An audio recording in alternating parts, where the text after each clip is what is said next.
Right. Do you think China in recent years has been building so-called regional economy, as in like very good grouping with the African nations, recently with Latin America, currency swap, instead of using US for transaction, Brazil real and renminbi, it could be exchanged for trade, so they bypass US dollar exchange.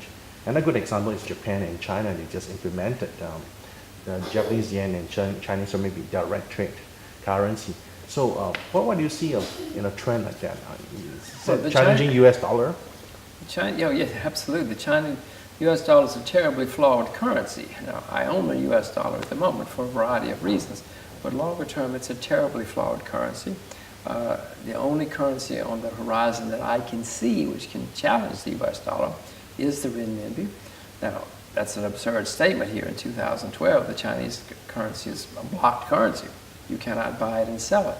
But in the past 7 years, starting in 2005, the Chinese have opened up their currency more and more and more. And you just mentioned a few examples of what they're doing. There's going to be a lot more of that. Eventually, the Chinese renminbi will be totally convertible. It will be like the Australian dollar or the U.S. dollar or whatever. And then it will be a major competitor to the U.S. currency. If I were the Chinese, I would do it like that. I'd make it totally convertible this afternoon. I'm not Chinese. They don't have to listen to me. I think they're making a mistake. But so far, they've done a very good job for the past 30 years. Yeah. As you know, the month of October is crucial to China for the new leadership to take over the old guys. Do you have any thoughts or view, or ever thought of what would happen with the new leaders that comes involved to manage the country? Well, so far it's been the way the Chinese system has worked in the past couple of decades, it's very difficult to become the leader of China. I mean, you really have to work your way up. There are tens of millions of people in the Communist Party, and they all want to be the leader.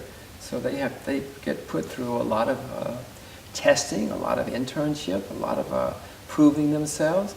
So far the people that have risen to the top in the Chinese government have been wonderful people. I mean, it's harder to become the leader of China than it is to get into Yale, because it's just so many people trying to do it, and you have to go through so many things. I'm not worried about the new leadership at all in China, because they've been tested and vetted. In America, all you have to do is have a nice suit, a nice haircut, and you can become president of the United States if you have enough money. That wouldn't happen in China. The Chinese system may not be the best, but it's certainly better as far as bringing in qualified people than the American system.